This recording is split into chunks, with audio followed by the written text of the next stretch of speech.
দেশের দক্ষিণ পশ্চিম বঙ্গোপসাগরে অবস্থান করা ঘূর্ণিঝড় ফিনজালের প্রভাব শুরু হয়েছে।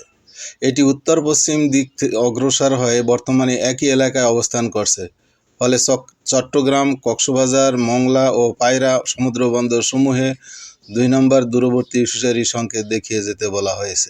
এর প্রভাবে ৩ বিভাগে বৃষ্টি হতে পারে বলে জানিয়েছে আবহাওয়া অফিস। শনিবার বাংলাদেশ আবহাওয়া অধিদপ্তর আবহাওয়াবিদ মোহাম্মদ ওমর ফারুকের দেওয়া বিশেষ বিজ্ঞপ্তিতে এ তথ্য জানানো হয়। বিজ্ঞপ্তিতে বলা হয়, ঘূর্ণিঝড় ফিনজাল আজ সকাল ৬টায় চট্টগ্রাম সমুদ্র বন্দর থেকে ১৬৫০ কিলোমিটার দক্ষিণ পশ্চিমে, কক্সবাজার সমুদ্র বন্দর থেকে ১৬০৫ কিলোমিটার দক্ষিণ পশ্চিমে, মংলা সমুদ্র বন্দর থেকে ১৫০৫ কিলোমিটার দক্ষিণ পশ্চিমে এবং পায়রা সমুদ্র বন্দর থেকে ১৫১৫ কিলোমিটার দক্ষিণ পশ্চিমে অবস্থান করছিল। ঘূর্ণিঝড় কেন্দ্রের নিকটবর্তী এলাকায় সাগর খুবই উত্তাল রয়েছে।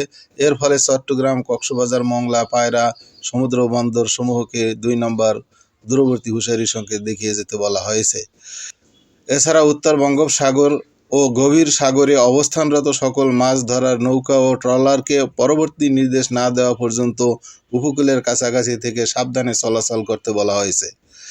এদিকে ভারতের আবহাওয়া দপ্তর ADM তার সর্বশেষ খবরে জানিয়েছে, ঘূর্ণিঝড় ফিনজাল তামিলনাড়ু পাদুচেরি উপকূল দিয়ে অতিক্রম করবে।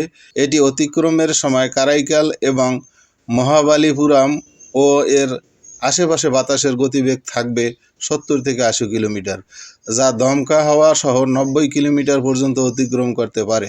এই ছিল ঘূর্ণিঝড় ফিনজালের আজকের সর্বশেষ আবহাওয়ার খবর।